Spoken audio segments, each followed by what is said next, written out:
Folks, Black Star Network is here. Hold no punches! I'm real revolutionary right now. Support this man, Black Media. He makes sure that our stories are told. Thank you for being the voice of Black America, Roland. Stay black. I love y'all. All momentum we have now We have to keep this going. The video looks phenomenal. See, this difference between Black Star Network and Black-owned media and something like CNN. You can't be Black-owned media and be scared. It's time to be smart. Bring your eyeballs home. You dig?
Hey, folks, today is Friday, July 21st, 2023. Coming up, I'm Roland Martin Unfiltered, streaming live on the Black Star Network. We are live here in Cincinnati at the Cincinnati Music Festival, the 52nd annual festival. You're going to hear from a number of people. Slick Rick, Dougie Fresh, Big Daddy Kane, also Commissioner Alicia Reese will talk about the Cincinnati Black Walk of Fame. We'll also show you the vendors. Had a great chance to see some of them a few moments ago as well. And so we'll show you the kickoff concert was last night. Tonight, huge night, folks. Jodeci, Jill Albright, so many artists on tonight. Of course, tomorrow, Snoop Dogg, Babyface, and others. And so we have complete coverage as we're partnering with P&G, the sponsor of this festival. We also, of course, got lots of other news we're covering. Vice President Kamala Harris was in Florida today talking about the new description of formerly enslaved people. We would tell you what she had to say about that, how they're now talking about that in Florida. Also, the president of Texas A&M University, Katherine Banks, has resigned after the debacle involving black journalism professor Kathleen McElroy. We'll tell you about that as well. In Alabama, they are defying a Supreme Court order refusing to draw a second black congressional district. We'll tell you what's happening there as well. Lots of stuff to cover. It's time for us to bring the funk on Roland Martin Unfiltered on the Black Star Network. Let's go. He's got it. Whatever the biz, he's on it. Whatever it is, he's got the scoop, the fact, the find. And when it breaks, he's right on time and it's rolling. Best believe he's knowing. Putting it down from sports to news to politics. With entertainment just for kicks, he's rolling. It's on go, roll, y'all. It's Roland Martin, rolling with Roland now. He's funky, he's fresh, he's real, the best, you know he's Roland Martin now.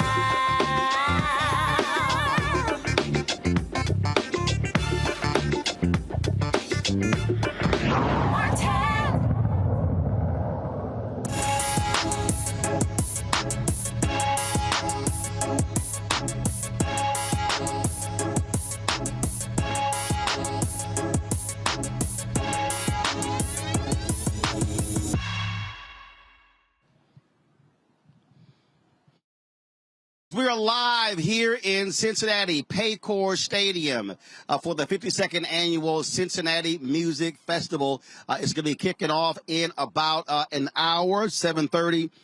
Gerald Albright hits the stage. It is a huge night, folks.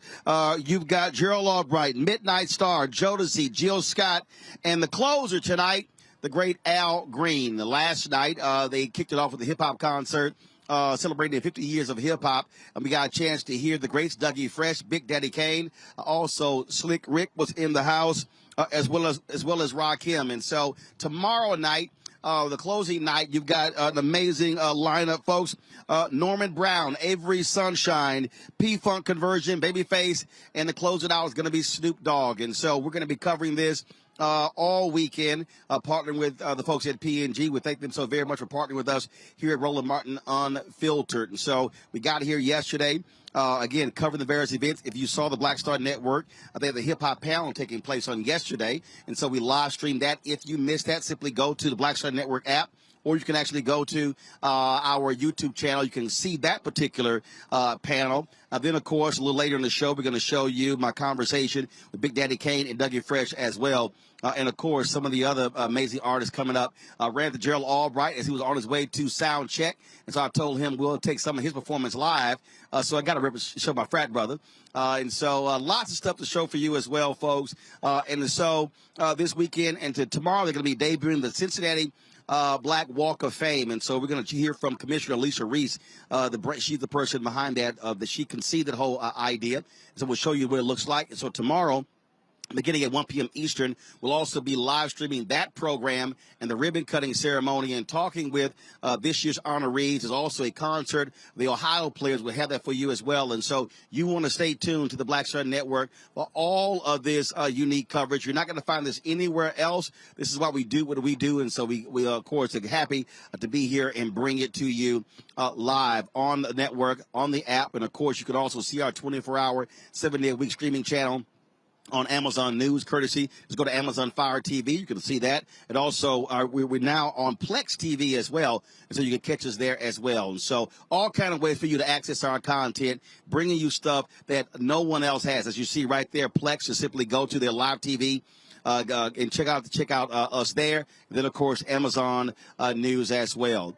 So, again, a little bit later, we'll show you some of those interviews with Alicia Reese, the commissioner, as well as Dougie Fresh and Big Daddy Kane. I want to first start off today's show, though. Vice President Kamala Harris was in Jacksonville, Florida, giving a speech today, and she addressed the ongoing issues there where Florida has just made some changes to their education rules as to how they're going to be describing formerly enslaved people. They're literally putting it in the books there that they received skill set for personal benefit. It's angered a lot of different people how Florida is trying to now redefine the issue of slavery in this country. The vice president wasted no time addressing that issue in her remarks today in Jacksonville. There is extraordinary leadership, Jennifer and everyone else, in this state, and you are not alone. You are not alone. You are not alone. I'll tell you, yesterday I was traveling to meet with some folks when I heard the news about what happened here, and our team and the president, is completely on board with this. We said we got to remind the folks of Florida that you're not fighting out here by yourselves. We believe in you. We believe in the people of Florida. And so I decided to come and visit with you today. And, well, let me start by saying this. I am a product of a public school education. I was sharing with some of the teachers earlier, my first grade teacher, Mrs. Frances Wilson, God rest her soul, attended my law school graduation. I am a product of teachers and an educational system that believed in providing the children with the full expanse of information that allowed them to then, and encouraged them to then reach their own conclusions and exercise critical thought in a way that was directly intended to nurture their leadership. I am fully aware that it is because of that approach that I stand before you as Vice President of the United States of America.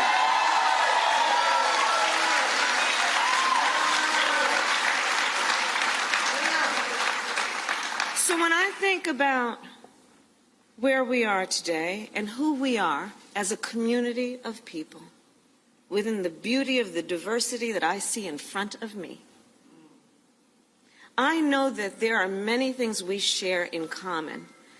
And first and foremost, we share in common a deep love of our country and the responsibility we each have then to fight for its ideals. That is so critically important on the subject then that gathers us here today.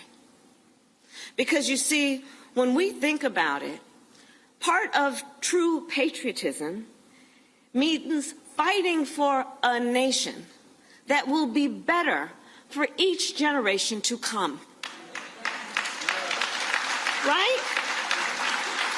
Believing that our nation is worth the investment in fighting for the children of America, that we will provide them with the information they need to go into the world and lead.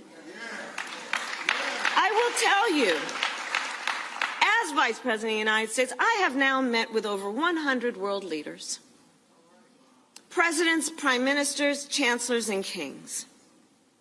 One of the things about who we are as Americans is we can walk in those rooms with the authority earned, for the most part, except recently sometimes, earned authority to walk in those rooms talking about what it means to uphold democracies.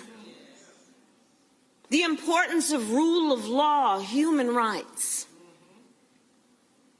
And when we walk in those rooms, we do it proud of the fact that we have been held up and held out as a role model.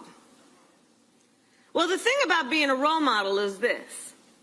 When you're a role model, people watch what you do to see if it matches what you say.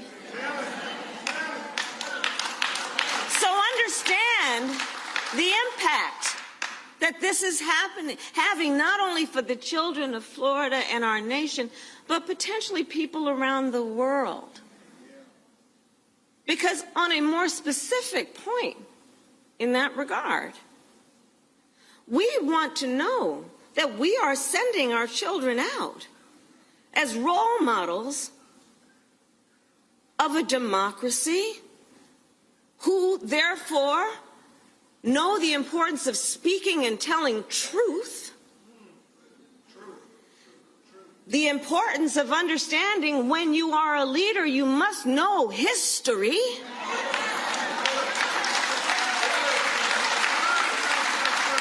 And by the way, be really clear. Be really clear. All the folks that we would go out and send our children to go and meet around the world are clear about our history. And we're going to send our own children out to not know what it is? Building in a handicap for our children that they are going to be the ones in the room who don't know their own history when the rest of the world does? Think about this for a moment.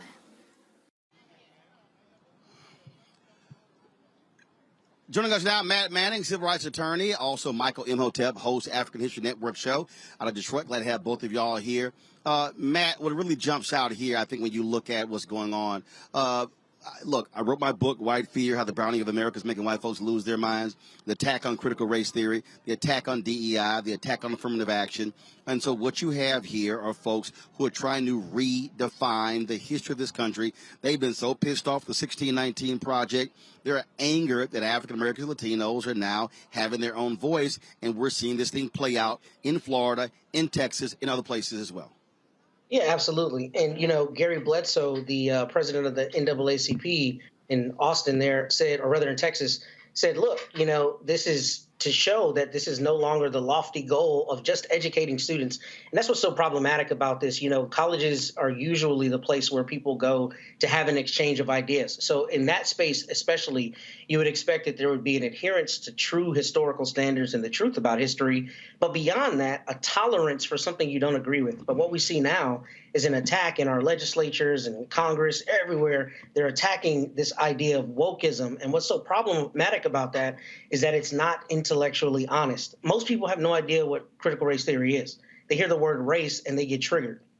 And the problem with that is that it's denying people the truth of history, number one, but it's also the intellectual dishonesty because we know they're going to come shuck and jive at the next MLK Day event or next year for Juneteenth or whatever else thing that's politically expedient. They're going to shuck and jive for that when the time comes. But the rest of the year, they're doing everything they can to expressly deny us history. And that is an attack on democracy, an attack on personhood, and something that we see from our legislature. And it's especially insidious because their job is to make sure we have the services we need, not to deny us the truth of history. So I'm sad to see this, but this is part and parcel with what we're seeing around the country. Michael, what you're dealing with here, Michael, again, we're seeing the drama that's taking place, and we're seeing, again, how they don't want this next generation to truly understand what this country has gone through. And frankly, what this is all about is, again, as Paul Harvey used to say, now the rest of the story. And so they've sort of had this other story that has been cute, but wasn't truly factual, and is driving them crazy. There's another side to this. Yeah, Roland, you know, there's so much going on with this. I was reading articles dealing with this yesterday. I'll be discussing this on the African History Network show this weekend. First of all, to try to do this revisionist history, and I haven't read the 216-page document that came from the Florida State Board of Education, but from what I understand, it includes controversial language like slaves develop skills, which in some instances could be applied for their personal benefit. So when we look at this history, there were at least 262 skills, trades, and crafts that African people had in this country from 1619 to 1865. In the book by James Newton, The Other Slaves, Mechanics, Artisans, and Craftsmen, 1978, documents this, okay? But to try to reframe this history, and it appears like they're trying to make it like it was the norm for slaves who had skills to be able to make money while they're enslaved and benefit themselves, things like this. Yes, you have some instances of this, but this was not the norm, okay? This is not what happened to the majority of them. And, you know, when we talk about this revisionist history, now this does not surprise me at all, because there was a 130-year campaign or so propaganda revisionist history surrounding the Civil War called the Lost Cause. And the Lost Cause rewrote the history of the Civil War. It made the South the heroes, the Confederates the heroes. It made them the victims of the Union. Okay, it said that the Civil War wasn't because of slavery, it's because of secession. It said that the Confederate soldiers were heroes and all different types of things like this. And one of the biggest pieces, maybe in the last 40 years, of that revisionist history would be the TV show The Dukes of Hazzard, either intentionally or unintentionally, because the car that was really the star of the Dukes of Hazzard is called the General Lee, named after General Robert E. Lee, who was a traitor to the Union, the Confederate general from Virginia. And on top of the General Lee car is the Confederate battle flag of Northern Virginia, which is a symbol of the insurrection, okay, which was General Robert E. Lee's regiment, okay? So we have to have a better understanding of history to see these threats coming. And lastly, this is the power that a governor has. And Ron DeSantis, even though he may act stupid, he has a degree in history from Yale University. He may act stupid, but he's not ignorant of history. Okay, so this is the example, another example of why elections have consequences. We have to stop threats like this. All right, folks, hold tight 1 second. We got to go to a break. We come back. We're here, of course, in Cincinnati for the Cincinnati Music Festival. They're going to be starting about 7:30 tonight with the performances. You're going to be hearing from Dougie Fresh, Big Daddy Kane, Commissioner Alicia Reese, and others, folks. So we got some great stuff for you, breaking down what's happening here, the 52nd Annual Cincinnati Music Festival. A lot of y'all who watch this show, I've been seeing y'all all around Cincinnati, and so we appreciate all our fans here as well. So we'll be right back on Roland Martin Unfiltered on the Black Star Network. Next on The Frequency with me, Dee Barnes, actress, writer, and advocate Rae Dawn Chong is here to discuss her childhood and break down her life in Hollywood, a show you don't want to miss. Well, even at my peak when I was getting a lot of stuff, as soon as I was working a ton, I heard people whispering, oh, we don't want to pay her because we're giving her a break. Only on The Frequency on the Black Star Network. For decades, the tobacco industry has deliberately targeted Black communities and kids with marketing for menthol cigarettes. It's had a devastating impact on Black health. Tobacco use claims 45,000 Black lives every year. It's the #1 cause of preventable death. In the 1950s, less than 10% of Black smokers used menthol cigarettes. Today, it's 85%. Menthol cools and numbs the throat, making it easier for kids to start smoking. Menthol also increases addiction, making it harder for smokers to quit. Menthol cigarettes are a big reason why Black Americans have a harder time quitting smoking and die at higher rates from smoking-related diseases like cancer, heart disease, and stroke. It's time to stop Big Tobacco from profiting off Black lives. An FDA ban on menthol cigarettes will improve Black health, save lives, and protect future generations from addiction. Learn more at tobaccofreekids.org/ban menthol.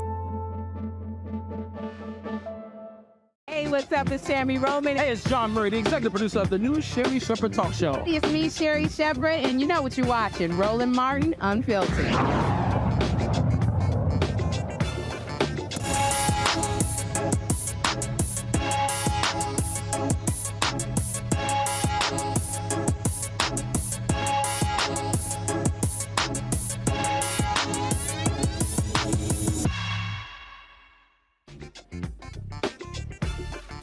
Folks, welcome back to Paycor Stadium. We're here in Cincinnati for the Cincinnati Music Festival. Gates are going to be opening in about 5 minutes. We just made that announcement.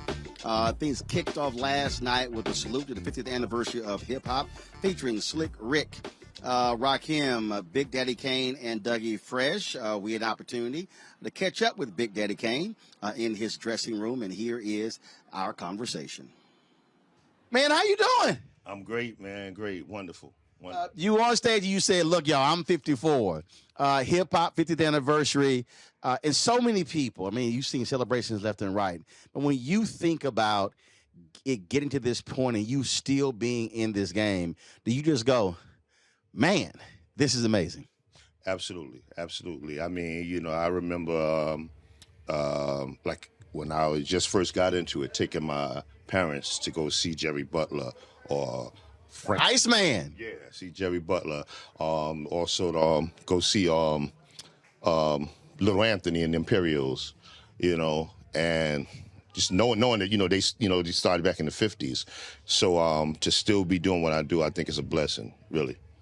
And then when you see, because when you say it for the folks who are 40 and over, and folks still excited, they're still energized by it, and that to me, I think, is what speaks volumes, how the music still resonates with folk. Well, right now, hip hop is a music genre.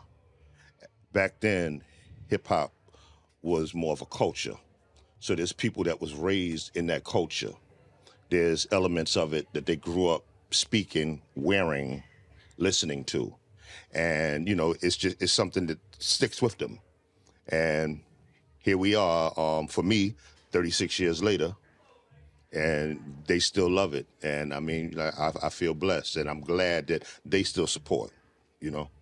Are you surprised when you travel around the world, you go places, and folk who can't even speak English are reciting lyrics?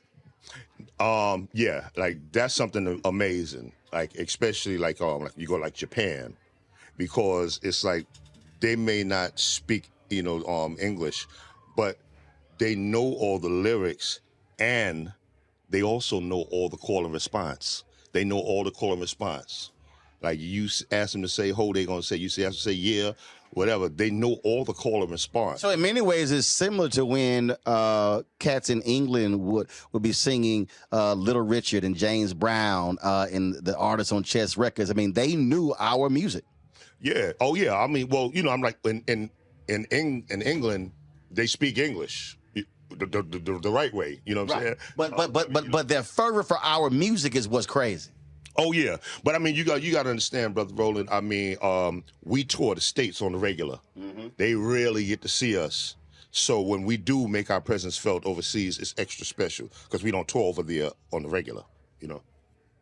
When you talk about being in this business 36 years, and it's a lot of cats who didn't make it. So many artists who passed in their 20s, 30s, 40s, and early 50s. And I had this conversation on my show with Chuck D and a couple other guys, and they said that's something they said in the next 50 years has to be a focus, these young brothers dying early. Yeah, I completely agree. And I mean, on so many different levels, in a way of trying to educate not only the artists, but also the listeners to stay healthy and take care of themselves. And then also, if it's any type of way, shape, or form of structuring something where they can get health benefits, as much money. I mean, this year, hip hop made, I believe, $23 billion. So there's enough money around there, mm-hmm. Because, I mean, we've artists like Melly Mel, Grandmaster Flash, Kool Herc, that paved the way. These are the ones that started all of this, right. And, they should be, I really recognized and taken care of. And I think back to the Academy, how they literally have retirement homes for actors and other folks who've been in the business. And I'm always, look, because I'm having my show and so on those lines, I'm always trying to explain to our people, when we talk about do it for the culture, I'm like, no, let's make sure that we are benefiting, monetizing the culture and not other folks still getting rich off us. Absolutely. Absolutely. I mean, I tell people this all the time. Nobody can tell our story better than us because we lived it. And we should be the ones telling our story. It should never be the type of thing where someone that never really lived it or understood the true essence is trying to interpret something that, they have a basic learning of.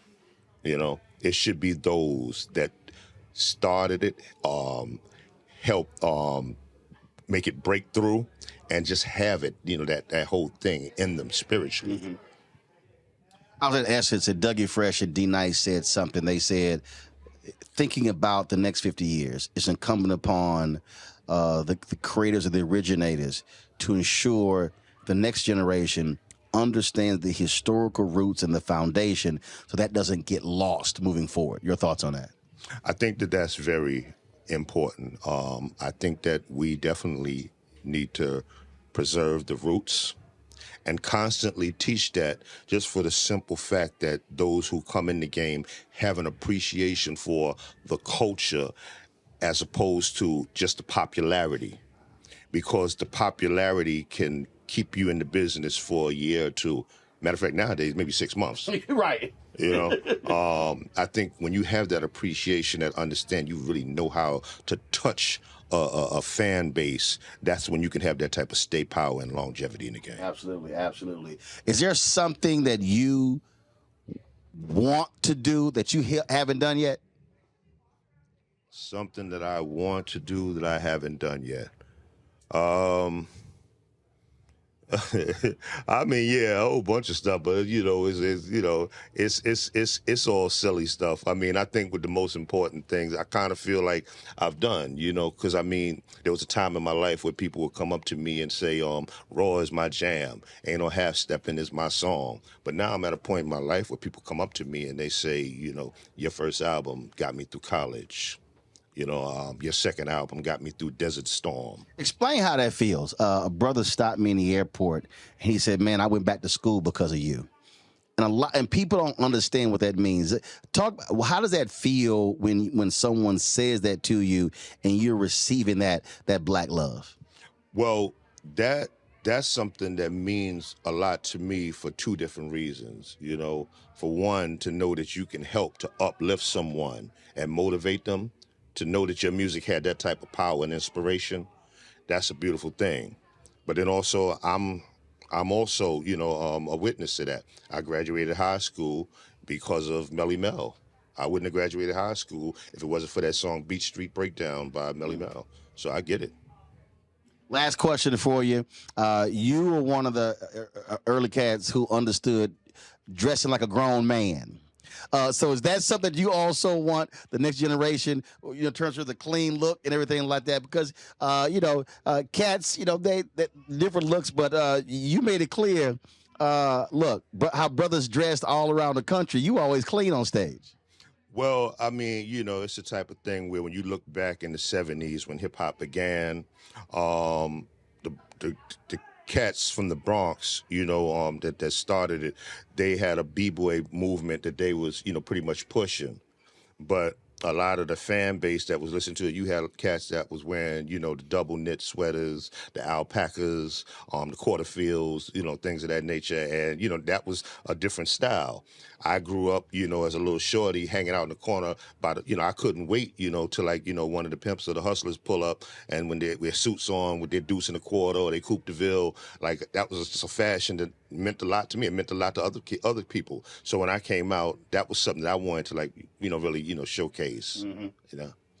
Yeah, well, it's a lot of these cats, they never put a suit on. But I always tell them, when you put a suit on, I said, you sort of have a different walk when you put that suit and hat on. Oh, yeah, absolutely. You better believe it, man. Yes, sir. Well, Big Daddy Kane, man, great to chat with you. Glad to see you still out here doing your thing, and folks are still loving it.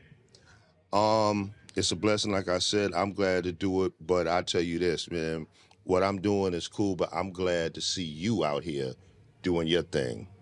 When I look at you, on TV or on the gram or anything, and see your passion and how adamant you are about issues, I'm like, that's a powerful brother right there, man. Keep your foot on their neck, man. I appreciate it, my brother. Respect, man. I appreciate it.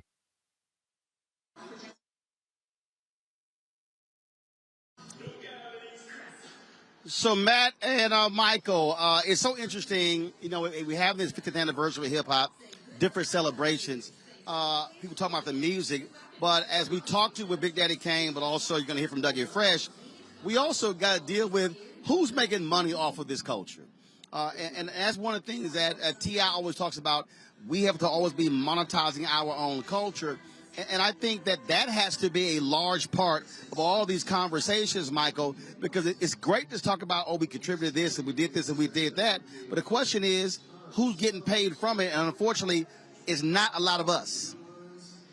Yeah, Roland, I totally agree. First of all, great job in interviewing Big Daddy Kane, who I follow on Instagram. Okay, I'm a Big Daddy Kane fan.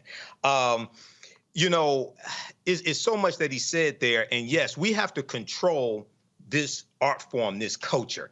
And I was born in 71, so I saw the birth largely of hip hop and saw it go through its different phases. Okay. And I've gotten to know some hip hop artists and interviewed them on the African History Network show.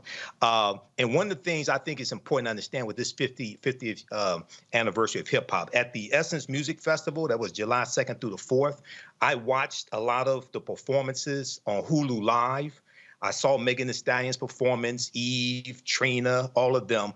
But before Megan Thee Stallion performed, there was a panel discussion with Yo-Yo, okay? You can't play with my Yo-Yo. And one of the things Yo-Yo said is that she said, we need to have a real discussion about this music, and I'm paraphrasing, coming from the female hip-hop artist, because she said a lot of this music is slut music, okay? When we look at, there was just a statement from Fabulous, hip-hop artist Fabulous, and he said that he meant no disrespect to anybody. He said he liked to see female hip-hop artists rhyme and things like this. But he said today it seems like it's only one type of female hip-hop artist that's being promoted and getting the airplay, things like this, okay? And then Bow Wow. We remember Bow Wow when he was a child, Chad Moss. And there was just an interview that he did, and we posted on our fan page, the African History Network, where he talked about how today, a lot of these hip-hop artists, you don't have to have talent to be a hip-hop artist. And he said he thinks the trend is about to move back to where you have to have talent. So the 4 elements of hip-hop were emceeing, breakdancing, graffiti, and DJing. The 5th element was knowledge, okay? This is historical, so we have to put the knowledge back into hip-hop.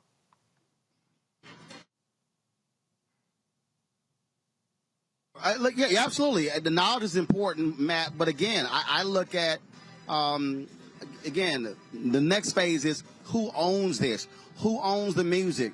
Who's making money off of the clothing? Who's making money off of all of this? And what I don't want to see is us continue to make other folk money and we not benefiting from something that we created. Especially where it's weaponized before it's monetized by people who weaponize it, right? So I'm not quite as long in the tooth as you and Michael, as I like to say. But even in my lifetime, hip hop a lot of artists have gone from being vilified, right, to being monetized. So to your point, it's absolutely something that people need to make sure they're making money on. And beyond that, you know, there need to be more artists, which there are a great deal now, who are standing up and recognizing the value of their product and how much leverage they have, right?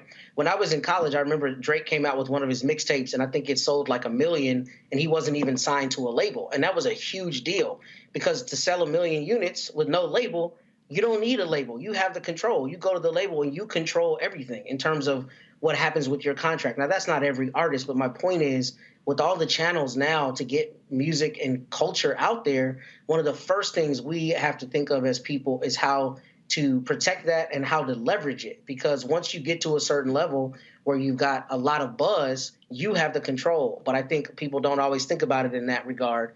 So that's an important thing, to make sure that artists are not only protecting themselves, but that they're giving themselves the appropriate value of their product before they put it out into the marketplace, and control how that happens. Indeed, indeed. All right, hold tight 1 second. When we come back, we're going to hear from Dougie Fresh, the human beatbox. As we are here at Cincinnati Music Festival, we're also going to be hearing from Commissioner Elisa Reese talking about the Cincinnati Black Walk of Fame that's going to be debuting tomorrow. Here, we're going to be covering that live, and so we got all of that for you. Plus, I took a walk of a lot of the vendors here, a lot of our fans, and so we just want to show y'all, give y'all a peek of what it looks like on the outside of the stadium, as well as we're here covering the 52nd annual Cincinnati Music Festival from Paycor Stadium. We'll be back on Roland Martin Unfiltered. Don't forget, support us in what we do. Download the Black Star Network app, Apple phone, Android phone, Apple TV, Android TV, Roku, Amazon Fire TV, Xbox One, Samsung Smart TV. Support our Bring the Funk fan club. See your ticket money orders, P.O. Box 57196, Washington, D.C. 20037-0196. Cash App, $RM Unfiltered. PayPal, R Martin Unfiltered. Venmo is RM Unfiltered. Zelle, Roland at RolandSMartin.com. Roland at RolandMartinUnfiltered.com. We'll be right back.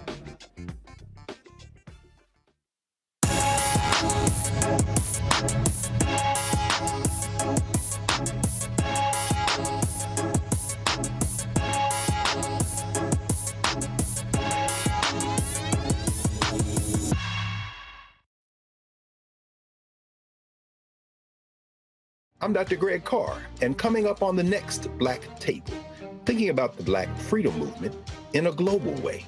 Dr. John Monroe joins us to discuss his book, The Anti-Colonial Front, which maps the social justice movement in the United States and its impact internationally, from Asia to Africa, and how movements like anti-communism were used to slow down racial equality, like critical race theory today. Critical race theory today, communism back then, that's essentially mobilized to shut down any challenges to a given system of power. Connecting the civil rights movement to colonialism on the next Black Table, exclusively here on the Black Star Network. Hatred on the streets, a horrific scene, a white nationalist rally that descended into deadly violence. White people are losing their damn minds.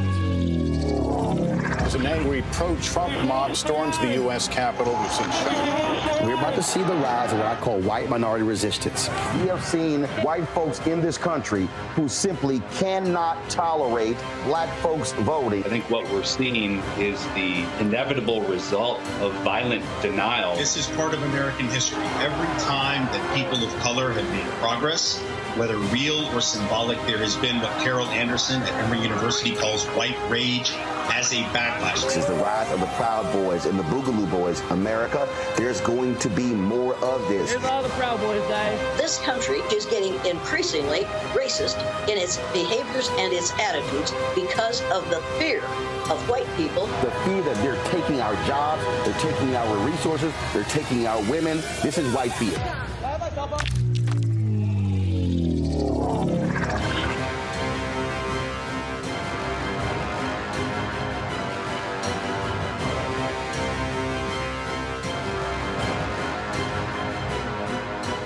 On the next A Balanced Life with Dr. Jackie, we're talking all things mental health and how helping others can help you. We all have moments where we have struggles, and on this week's show, our guests demonstrate how helping others can also help you.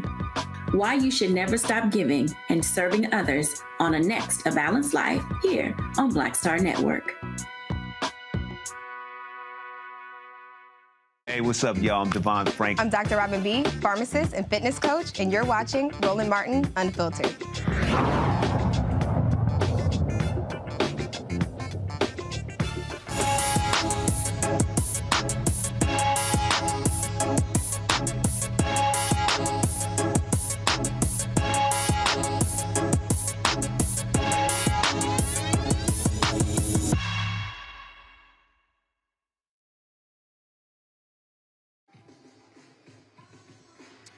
All right, folks, welcome back to Paycor Stadium. We're at the 52nd Annual Cincinnati Music Festival. He is the human beatbox. He is a brother who is a pioneer in hip-hop. He is my homeboy, Dougie Fresh. He, of course, performed last night to kick off this music festival. And we also caught up with him backstage, and here he is, our conversation. What's up, man? Man, look, everything is good now you here. Always good to see you. You know, it's always good to see you. Both of us came quite colorful for Cincinnati. I mean, you know, I'm seeing you keeping your personal tailor intact. Always got something slick on. Well, you know. I always ask you, because, I mean, it's exclusive. And then I ask you, I say, yo, where you get it? Oh, yeah, I had that brought in. Yeah, I had that shipped in. I was like, yo, is he just saying this to me. No, I got a white one that is going to be ready next week. I had the Kente ordered from Ghana. Brother, and you know I've been to Ghana, so this is authentic. Oh, yeah. No, I got a guy there who I say I want this. He makes it and then ships it to me. Right, well, I mean, and you know, honestly, we got to have a conversation about that because you're the only guy that I see consistently with all these different authentic fabrics. Well, you know, the thing for me is like, look, I got 8 tuxedos, I got 120 suits, but one, I want to be different. I want to be, and plus, people kept expecting me with the ascot, and I was like, see, they were. That was first. Right, That was and people go like, what ascot? So I'm like, hold up. I said, I got to hit y'all with a curveball. So now they don't know what I'm going to come out with. Brother, I'm telling you, you know I keep it 100. I have not seen nobody with your pieces on, man. Beautiful work, man. Beautiful pieces. Man, let's talk about 50th anniversary of hip-hop. You've had all these different events, and folks have been focusing on it. And I really think you said something when we were in New Orleans. You talked about the importance of establishing the foundation and the history so those coming forward do not forget the 5 elements. Right. Well, you know, one of the things that's interesting is that people don't understand. Sometimes we do things like in our history alone, and we don't understand the connection. I remember when I was in South Africa, and I seen some brothers and sisters dancing in a circle. And I said, yo, we used to do that at the rooftop in Harlem. And some of the things we do are just so natural, so authentic, so genetic. And when I'm looking at hip hop and I'm seeing all these generations, I think they need to understand why this happened, how this happened, and how to keep it going. So I'm always sharing with them because I say this too. I say I got love for the artists that I hear today, but I respect the pioneers that paved the way. And I'm always trying to teach them about DJ Hollywood, Love Bug Starsky, Busy B, Curtis Blow, Cold Crush Brothers, fantastic, just Cool Herc, just people that I was fortunate enough to learn directly from, which made me have to push myself creatively and take a chance when nobody would take a chance. I think the benefit today, I sort of look at, Ben and Alpha, we talk about our 7 jewels, where they all passed away.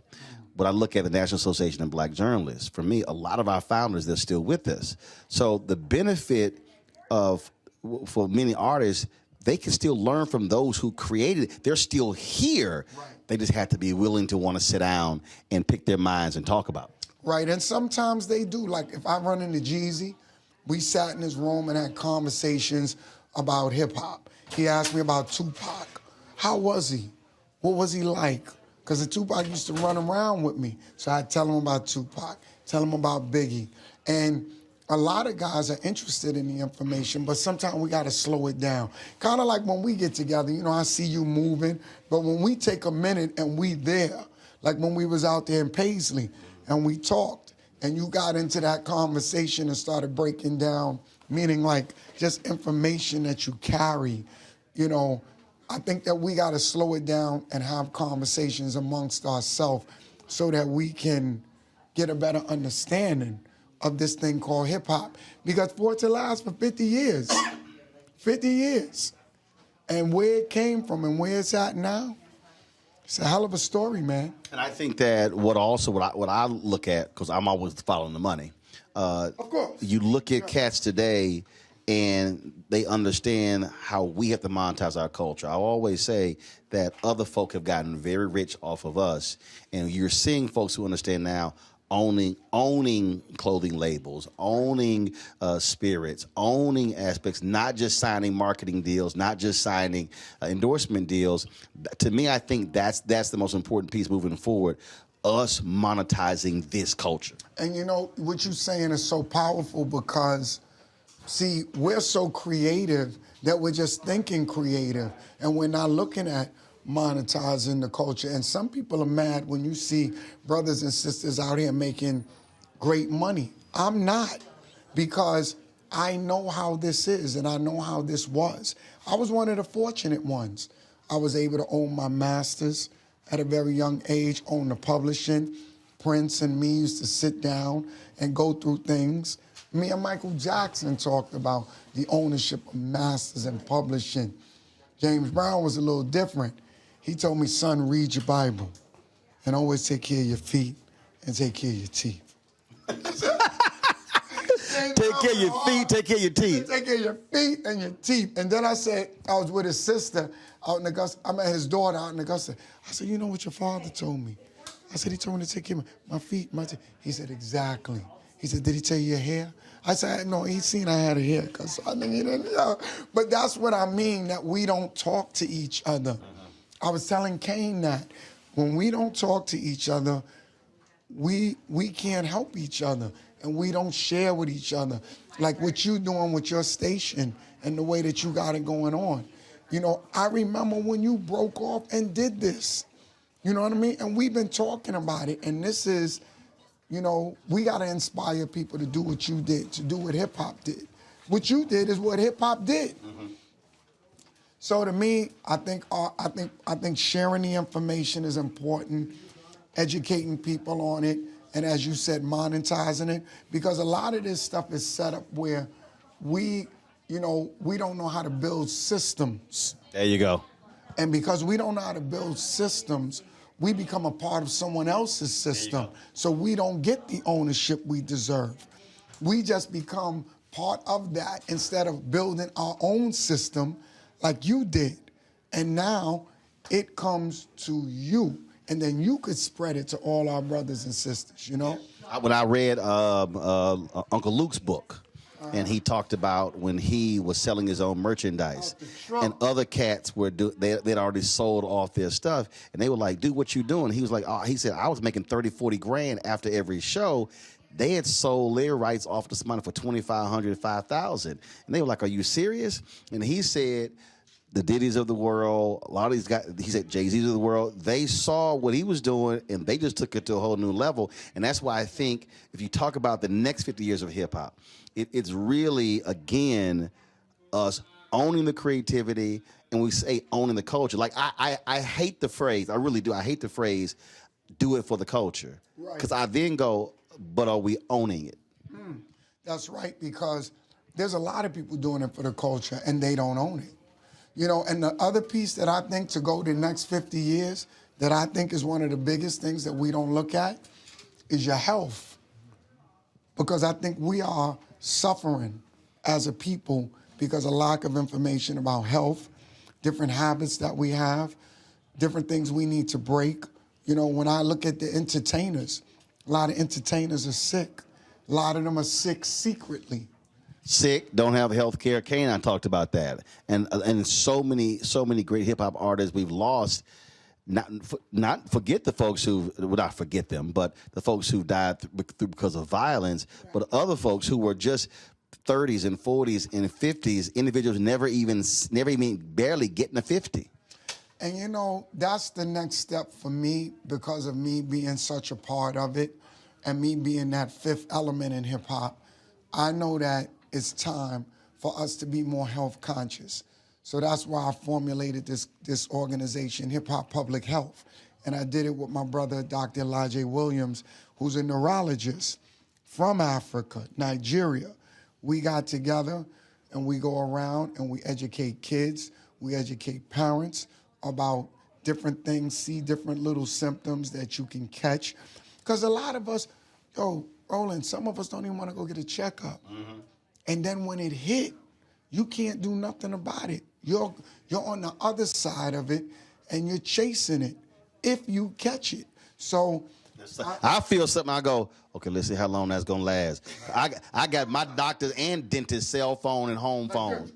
Hey, look, I've been in other cities and gotten sick. I'm like, I need you to call in prescription. All right, we ain't having that. Look, and I tell people, I tell them this. I say, yeah, it's definitely about getting the money, but I know health is wealth, and you get wealth from your health. There's a lot of people rich who can't even enjoy their lives because they're not even physically capable of enjoying their lives. So for me, for the next 50 years to be a powerful 50 years, we have to be healthy, and definitely we have to get our financials together. But you can't do that if you ain't healthy. Right. I got ask you this here, because earlier you mentioned James Brown, and we talk about how he's been sampled a lot, but you've also been sampled with Lottie Dottie. And so talk about that again, how folk talk about the older artists, they're like sampling your stuff as well. Look, the younger artists, the older artists, Lottie Dottie is something that there's really no words to describe it, but the main part of it, though, is we own it. We own it. We own the publishing. We own the masters. People don't know. When I first did these records, I took the money out of my pocket and paid for this to be done. And when I did it, I did a deal with a label. And when I went in there, part of that deal was the ownership of the masters and the publishing. And so I was the first guy. I started owning my publishing and my masters in '85. So this thing has turned into more than I even thought, because now you got Miley Cyrus sampling it. You got this artist sampling it. You got reggae artists, pop, soul, whatever it is, and they take pieces of it. You know, Beyonce used our stuff multiple times. And we're not greedy, you know what I mean? We want them to use it, and we also... Because it extends it. And when they make it popular, somebody else goes, hey, I want to grab it. Right, and if they sample their record, I get a piece of that record. You know what I'm saying? So this thing is just going on and on. That's where the phrase "how to make money when you sleep." Oh my God, man! Even when Biggie did Biggie, Biggie, Biggie, can't you? I go to schools and I say, "Do you know that?" And they start singing it. I say, "You know that's my song." They be like, "Are you serious?" So you know what I mean? So I'm catching the younger generation. Right. If they not doing the Dougie, they hearing different songs with different samples in it. So I'm so engraved in everything that's going on that you can't even extract me. You know what I mean? So you saw like Lionel Richie now being on American Idol. It's a whole different generation now vibing to this 70-plus-year-old dude. Brother, I'm telling you, I'll be feeling so thankful about it, because I'm still happy doing it.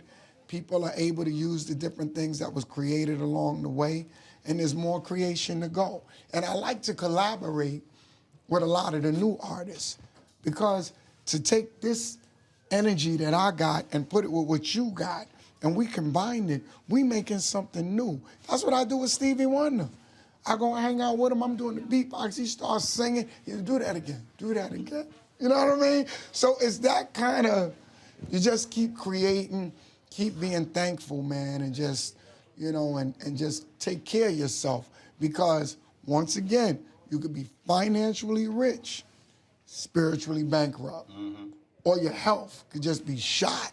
So I think when we look at hip-hop, we got to understand how to put all these things in order. Don't just think about the money. Right. You got to take care of yourself, because you can't enjoy yourself. Like when I was telling you out there, when I seen you dancing on the thing, I said, yo, he got a lot of energy, man. I said, and you know I'm keeping it on. I said, yo, you see how he's getting down? I said, this is crazy, but... And see, all the people on Instagram were like, oh, I know he need to go lay in Epsom salt. I was like, no, I do this all the time. Bro, you did it on stage with me. Like, me and him. He's on stage going in. I'll be like, he goes so hard, and I love it. And See, I have a simple philosophy. If I go home and my clothes are dry, I'm pissed. That's right. But if I got to go home in the hotel and peel my clothes off, I'm like, that was a good night. That's what I tell people, too. I tell them, I say, look, after I finish shows sometimes, I say, look, if you hired somebody to come and do your show and they don't look like this right here, you better get your money back.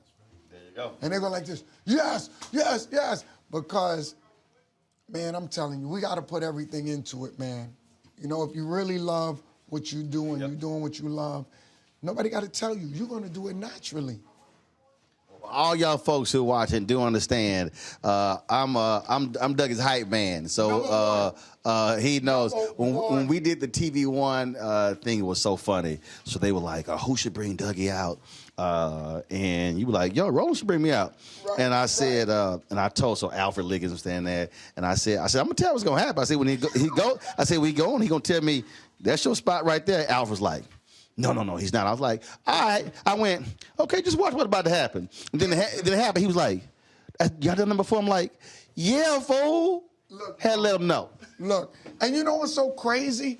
We never even rehearsed it. Meaning, like, I don't even know most places where you are. I would come somewhere, I'm like, Dougie here? Right. Let's go see what he doing. Look, and remember the last journalist thing out in the... Oh, yeah. You got me up there. It was because of you. You were like on the third floor? Third floor. He was looking, he said, where's he? Somebody on stage, they said, hey, Roland, Dougie on the third floor. Ain't nobody up there. I was like, I'm going to get him. Look, he went upstairs and got me and brought me down, and we turned it into something that night. I'm actually doing that this year now. Okay, at Birmingham? Yeah. Well, you know I'm going to be there. Well, I'm saying, I'm just letting you know. I'm just letting you know how this is going to go. And it all started from that. See, certain things are just natural, man. There's no forced energy. We just do it. There's no make-believe. You know what I mean? It's so natural that people be thinking, yo, was y'all rehearsing that in the back right there? Nope. Nothing. Nope. Crazy, bro. Drop the beat. It's time to dance. And it's crazy because now I forgot that you was the one that orchestrated that whole thing. And it's crazy they called me back. They called me back. They said, yo, we got to get you back, you know, because you got on and you did a little something, but we want you to go all the way in. I was like, this is crazy, man. So this is what we do, brother. How it works. We living it, ain't we? Sir. Always good to see you, baby. Always a pleasure, brother. Yes, always. Keep doing your thing. Yes, sir. You too. Yes, we rolling together. All right. Yes, sir. Y'all see how we roll here at Roland Martin Unfiltered on the Black Star Network. Ain't nobody else doing this. That's what I'm talking about. And I think Dougie Fresh is the black Benjamin Button. I'm trying to figure out who is yet to age, Dougie Fresh or Lorenz Tate. Yeah, that's true. I mean, those brothers don't age. I don't know what else you want me to tell you, but you're right. Right. I don't know what the hell they eating and drinking, but they don't age at all. And he's still doing his thing. And I do think it's critically important, Michael, that, again, that next generation truly understands maintaining the historical aspect of hip-hop. Maintaining the historical aspect of hip-hop, maintaining the integrity of hip-hop, understanding the golden age of hip-hop, late 80s, early 90s, when we had conscious hip-hop, when it was encouraging us to study Dr. Yosef Ben Yakinen and Dr. John Henrik Clarke, listen to the Honorable Minister Louis Farrakhan, Malcolm X, Dr. King. We had groups like the X-Clan, Poor Righteous Teachers, Public Enemy, Boogie Down Productions, KRS-One. We had even, I remember when Big Daddy Kane and Public Enemy and Ice Cube did Burn Hollywood Burn. So we have to take it back to that because that inspired a whole generation, inspired a lot of us to want to go to college, study our history, start businesses, et cetera. But the other portion that that Dougie Fresh said, and I remember when Dougie Fresh first came out, 6 Minutes, Dougie Fresh, you're on, he talked about hip hop artists having to maintain their health and be concerned about their health. And I'm in that same age category. I just turned 52 June 7th. And in April of 2022, I was diagnosed with high blood pressure. Okay, when I got my blood pressure, when I went to the doctor, it was 187 over something. Okay, and I've lost almost 30 pounds from working out, eating right. My blood pressure is down to a healthy range now. So I totally understand what he's saying. So all this is extremely important. So great job on that interview, Roland. All right, folks, got to go to the break. We come back. We'll hear from Hamilton County Commissioner Alicia Reese, the brains behind the Black Walk of Fame. We'll show you what it looks like. The ribbon cutting is tomorrow. And I also took a walk while the vendors are. We saw a lot of folks who love the show. We're just going to show y'all some of the sights and sounds of the 52nd Annual Cincinnati Music Festival. You're watching Roland Martin Unfiltered on the Black Star Network. Back in a moment.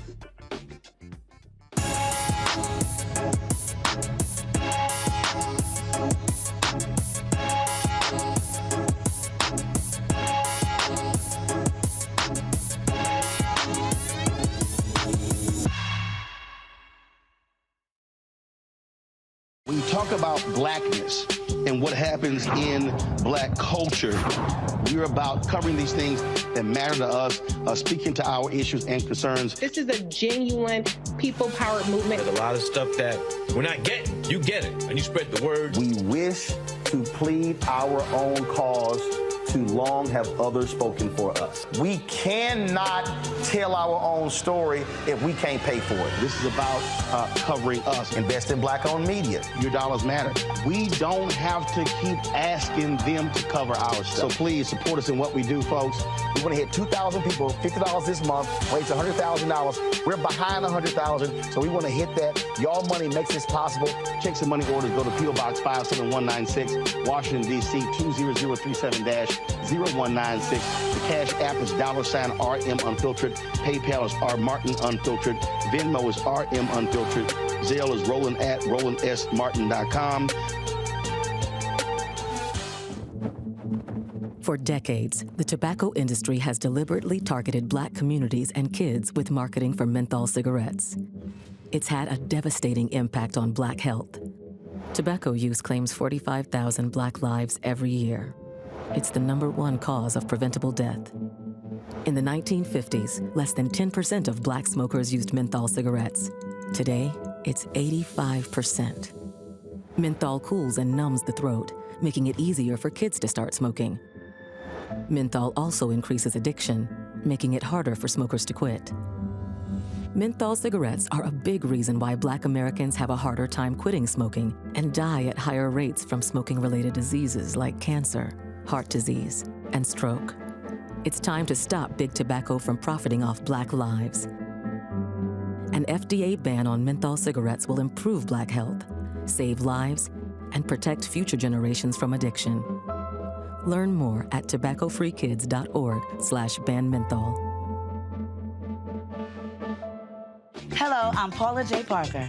Truly proud on the Proud Family. I am Tommy Davidson. I play Oscar on Proud Family, Louder and Proud. Hi, I'm Jo Marie Payton, voice of Sugar Mama on Disney's Louder and Prouder, Disney Plus. And I'm with Roland Martin on Unfiltered.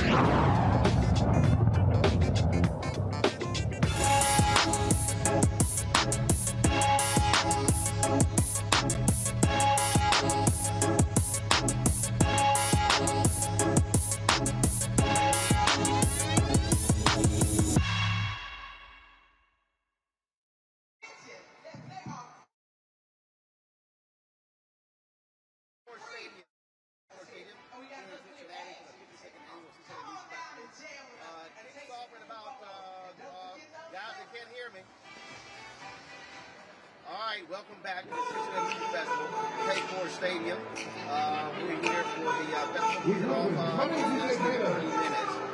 We crossed the street here last night. Tomorrow, the Cincinnati Black Music Hall of Fame. The person who conceived this was Commissioner Alicia Reese. She's now the president of the county commission here. And so we caught up with her to talk about why this is so important to Cincinnati. All right, Commissioner Reese, we're finally here, and how long have you been waiting for this day? Well, you know, I actually introduced the idea April 26th of 2021, and then was able to get it passed unanimously July 1st of 2021. But then you had to get the deed, and we were able to get the deed free and clear in October of 2021. Bids went out February of 22. And so now we're here with the grand opening. We've had 3 induction ceremonies, though. We didn't wait around for the construction to go. So we're very excited. And I think one of the historic things is that, one, the land that it's on, right across the river, that's where our slave ancestors came, and many of them drowned across the Ohio River. But those who made it, they lived on this river, and they called the area Bucktown. And you could live here because it was a swampland. And then they figured out a way to build garages and then to build the stadiums. We have our NFL stadium and our Major League Baseball stadium. And this area is called the Banks. And then we've got a music venue and everything in between. But we did have one black-owned business. And so when I got elected, I said, this is half an acre here. And it was just rocks. And we have a music venue here, but it was named after a Caucasian music teacher who taught in the 1930s in a neighborhood that African Americans could never come to. And so I said, we're going to take this and bring African American black music artists, producers, and call it a Black Music Walk of Fame. And so it has been a great labor of love, but we couldn't do it alone. We had the county, I was able to get infrastructure money, but then the stars and being able to have all of the marketing and other things, I had to get private dollars. And so Damon Jones of Procter & Gamble, I want to thank him because when I showed him the rocks, I said, can't you see it? And I know he wanted to say, you know, he's looking at me a little strange, but he didn't want me to hurt my feelings. I said, it's going to be the Cincinnati Black Music Walk of Fame. And so he stepped forward, being our first sponsor with the stars and those kind of things. Because in Hollywood, you got to pay $55,000 to get a star. And here, Procter & Gamble is funding the stars. So I see it as a public-private partnership.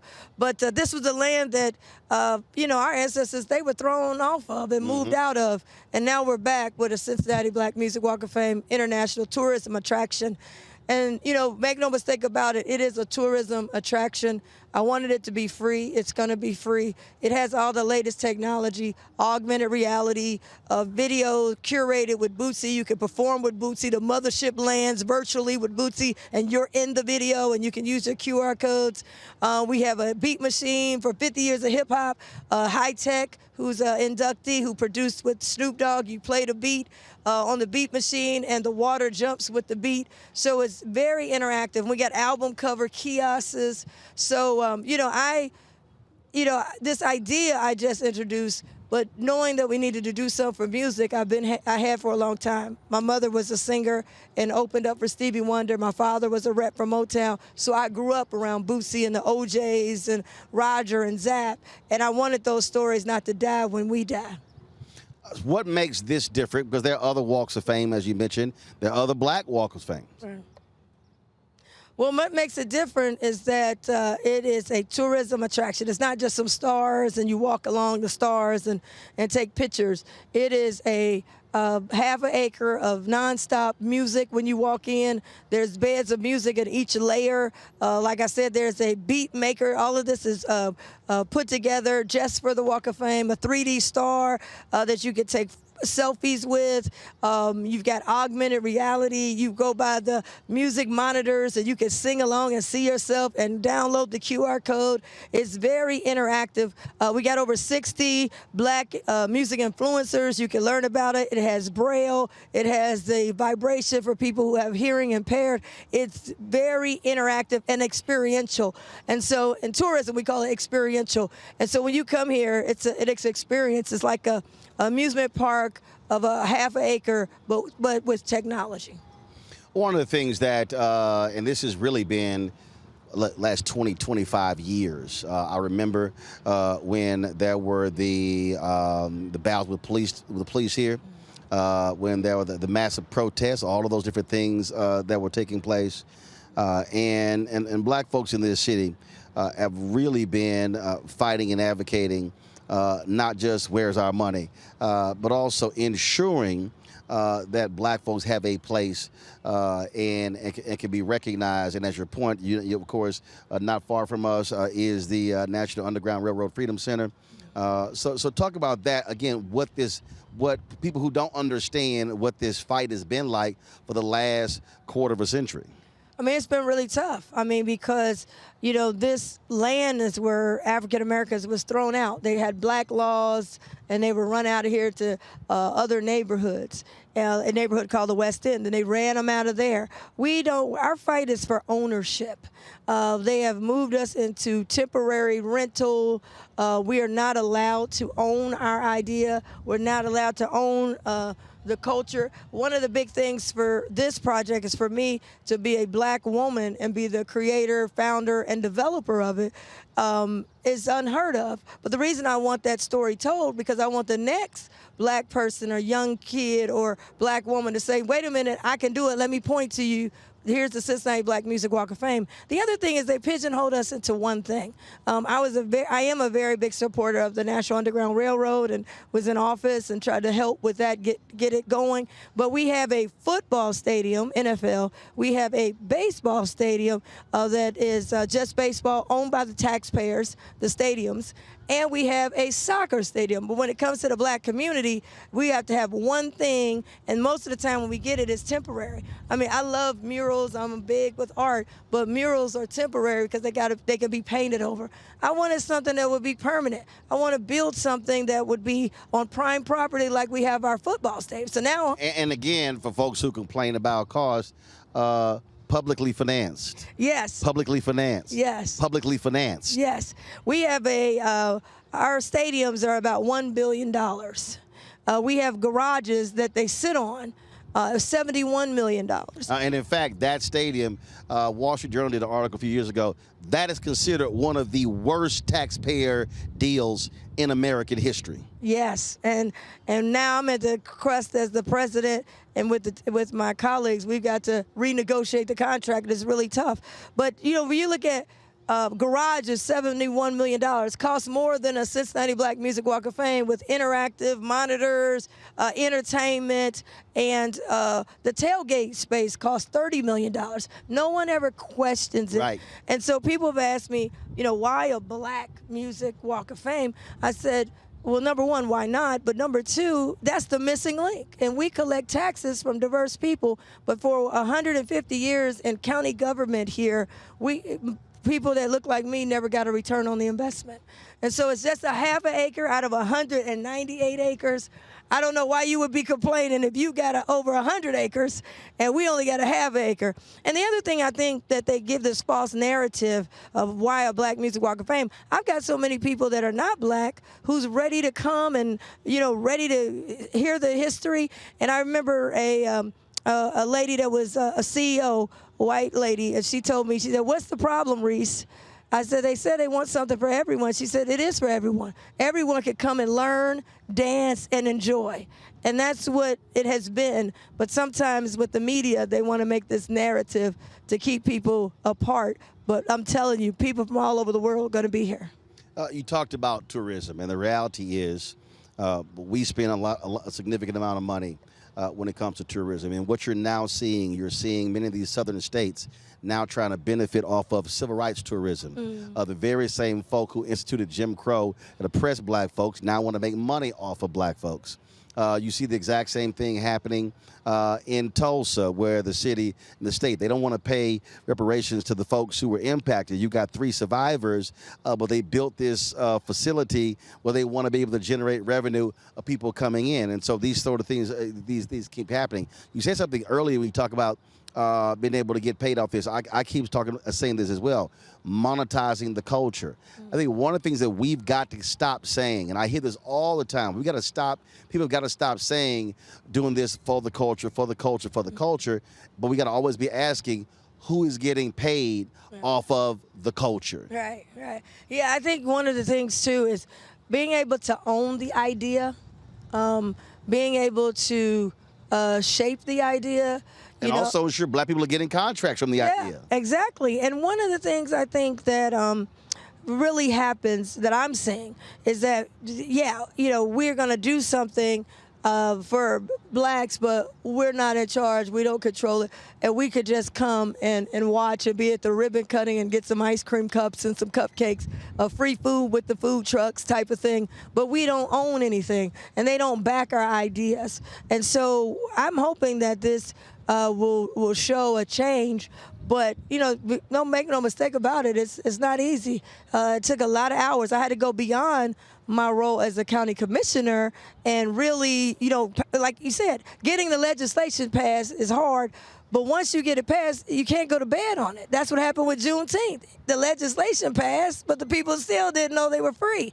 And so after the legislation, that's when the real work begins. And so I'm down here with the hard hats because there's still might be resistance. We're going to slow it down. We're not going to move as fast. What are you talking about? But once everybody kind of got on board, I'm down here every day. I'm looking at it. I'm making sure I'm telling people about it. And so I'm very excited about what we've been able to do. But it's been over, like you said, great odds that we were able to do this. So I think this is what makes it kind of different and unique, is that it's where it's positioned. The fact that we have a lot of black music artists who've been from this area, who've gotten Grammys everywhere else, but nothing permanent at their hometown. And now they got something permanent. They can bring people down. Hometown or home state. I mean, there are a lot of top acts that'll come out of this state, especially bands. Yes. And a lot of them are in here. You got, Zapp and Roger, Ohio players who are going to be performing live for the induction ceremony. Penny Ford, who travels and performs all overseas with I Got the Power. There's so many people that came out of here. L.A. Reid, who went on to become a big-time executive in the music business, came from the public school system right here. Of course, Bootsy Collins and so many more. OJs. So the OJs from Heatwave. Heatwave, yes. And a lot of people didn't know, Heatwave right here up the street at Dayton, Ohio. John Legend, a lot of people say, he's from here? Yes, he's from Ohio. So Brothers Johnson? Huh? Brothers Johnson? I'm trying to remember what. Brothers Johnson. I don't know if they are from here. I gotta look them up. But it's a whole. We know Lakeside. Someone said, I didn't know Dottie Peebles was from Dayton, Ohio. It's just so much. Donald Lawrence went to school here at CCM and studied music here. So, Kathleen Battle. I mean, we could go on and on, but we have to have a place where it's going to be permanent, that people can come to. And we're excited. I mean, even the granite that we've used is the same granite that President Obama is using for his library. And the reason why I know it, because they came and said, after we had agreed to it, before his library got started, they said, we won't be able to use that. President Obama has all the granite now. I said, now you're going to blame that on him too? But we have the same granite as President. It's quality. And what you told them? Go find some more? Right, go find some more. And the other thing, they would even question, is it going to be quality? Black music and black person putting it. Is it going to be quality? It is super duper quality. And we have diverse people working on this project. We created 155 jobs. It's going to have an economic impact of millions of dollars. So we're very excited about it, and I really believe people from all over the world will be coming back, especially when they hear about it on Roland Martin as we move forward. A last question for you. What's next? I mean, obviously, you have this annual music festival, but that's just 2 to 3 days. What are you also, looking to do that sort of year-round to get people to understand coming here, but also understanding the history? Yeah, well, first thing we did is that this Cincinnati Black Music Walk of Fame is the 365-day. It's open 365 days a year. We wanted to make it free for families to come, so that way we get rid of the cost barrier. We wanted something that grandma and the grandkids could come to. People can, we already getting calls for people wanting to plan their family reunions around it. Sororities and fraternities wanting to come and have tours and have events coming down here. So I really believe that we're going to get a lot of action. And one of the things that we really want to do is make sure the word gets out nationally and internationally. So as we continue, we're able to expand, and people can, others can come in, like Procter & Gamble came in and how Kroger's came in. They could come in and keep this thing going. I think it's important to have an endowment. So, I'm looking at things that's going to be around when I'm gone. And I'm really interested in things that are going to be permanent versus things that are temporary. The music festival is wonderful. We've had it for 52 years, and I truly support it. The county is the second largest sponsor of it. But after the weekend, all the African Americans come, we get a weekend, and then we got to go home. The Cincinnati Black Music Walk of Fame will be here, whether it's a Bengals game, a concert, a Reds game. It's here 365 days, and it's open and ready to accept people coming in and learning and enjoying. All right, then. Well, certainly glad to be here. Looking forward to the grand opening tomorrow. Yes, and people can go to CincyBlackMusicWalkOfFame.org to learn more, or follow us on our Instagram, Cincy Black Music, or Facebook. All right. We appreciate it. Thanks a lot. Thank you. I tell you, Matt, this is what happens when you got black folks in power. This is how you use your black political power. Absolutely. You have that duty to do that. And especially, I was caught off guard. I didn't remember how many amazing artists that have been so important to me throughout my time playing music are from Cincinnati. So this is incredible. This is really a brilliant use of this platform. And I'm glad that it's right there near the stadiums because it's important to juxtapose to the community. Like, if we're going to spend money and political resources on, stadiums for athletics, we should also really show our hometown talent. So that's a good thing. I think it's a beautiful project, and I can't wait to see it. And also, shout out to High Tech. I forgot High Tech was from Cincinnati, but one of my favorite producers of all time. And Felipe Wynn, the best singer ever with the Spinners. So really, really a great project. Michael. Yeah, Roland, this is something really powerful. It's going to bring about $107 million or so in economic impact to the city of Cincinnati. It attracts about 90,000 people a year. And then also in reading this information from WCPO, Thursday night, there was a panel discussion on hip hop and activism. And they saw clips of the PBS documentary Fight the Power, how hip-hop changed the world. And part of that discussion was Dr. Hassan Kwame Jeffries, who is a brilliant historian, a nephew of one of my teachers, Dr. Leonard Jeffries, an associate professor of history at Ohio State University. So you're in really good company, Roland. So give a shout out to Dr. Hassan Kwame Jeffries as well. So great job on reporting from Cincinnati, Roland. So, folks, tomorrow, 1 p.m. Eastern, they're going to have the first one's going to be a program at 1 p.m. Announcing the inductees. And they're going to have the ribbon cutting. We're going to be carrying that live right here on the Black Star Network. Matt, thanks a lot. Michael, thanks a lot. I appreciate y'all joining us on this shortened edition, Roland Martin Unfiltered. When we come back, we're going to talk to a brother. He's an institution in Cincinnati. This is the 52nd year of this. He's been here for 50 of them. Next, Lincoln Ware joins me right here on the Black Star Network. Back in a moment. When you talk about blackness and what happens in black culture, we're about covering these things that matter to us, speaking to our issues and concerns. This is a genuine people-powered movement. There's a lot of stuff that we're not getting. You get it, and you spread the word. We wish to plead our own cause. Too long have others spoken for us. We cannot tell our own story if we can't pay for it. This is about covering us. Invest in black-owned media. Your dollars matter. We don't have to keep asking them to cover our stuff. So please support us in what we do, folks. We want to hit 2,000 people, $50 this month, raise $100,000. We're behind 100,000, so we want to hit that. Y'all money makes this possible. Check some money orders. Go to P.O. Box 57196, Washington, D.C. 20037-0196.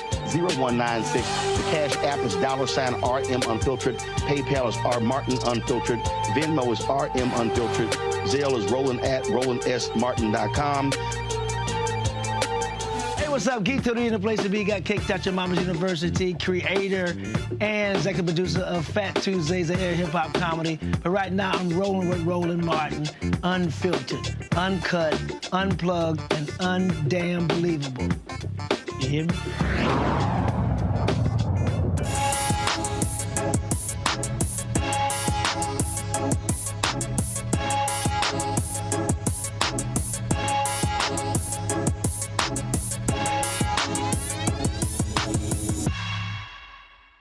I hope I can hear you. I almost need an earpiece. Hey, folks, welcome back to Roland Martin Unfiltered, the Black Star Network. We're here at Cincinnati Music Festival. The man next to me needs no introduction, an institution in Cincinnati, a radio host, Lincoln Ware. Lincoln, how you doing, man? Hey, Roland, I'm doing great. It's good to see you again. Always good to see you. Glad you're here for the P&G Cincinnati Music Festival and for the Cincinnati Black Music Walk of Fame. I tell you, it's going to be huge. And we haven't even scratched the surface of talent in this area. Well, first of all, this is the 52nd year. You said you've been here for 50 of these? I've been here since 1973, emceeing these events. We were off for a couple of years. We had a boycott here in Cincinnati, and they went to Detroit I did go to Detroit, but I didn't get on stage in Detroit. Matter of fact, I had the chance to meet Levi Stubbs when he was still alive when we were in Detroit. So, but I've been with them the entire time from '73. How has this changed? Oh boy, the sponsors have changed. They used to, Cool Cigarettes used to sponsor. Then we had So this used to be the Cool Jazz Festival. Yeah, it used to be the Cool Jazz Festival. You know, you couldn't do that nowadays. But I mean, the sponsors have changed and everything has changed. The stadium, we were at Riverfront Stadium. Now we're at Paycor Stadium, formerly Paul Brown Stadium. So a lot of things have changed. The people who run it, Dino Santangelo started it off. Joe Santangelo taking over after he passed away.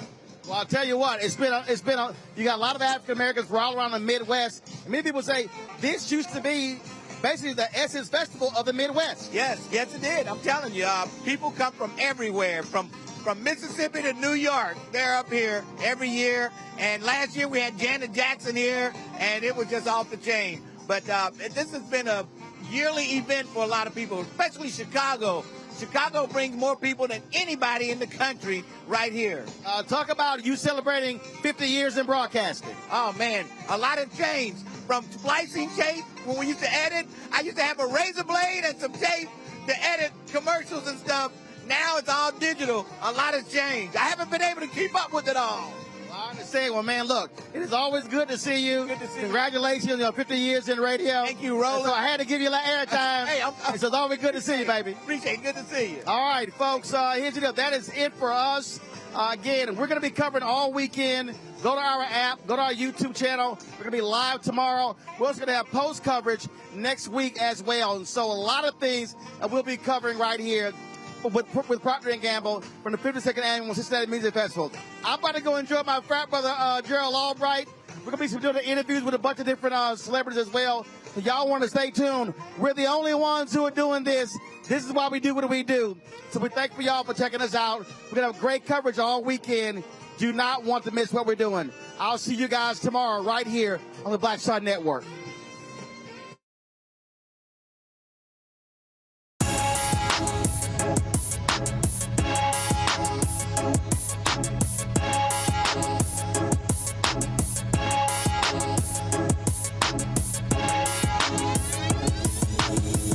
Black Star Network is here.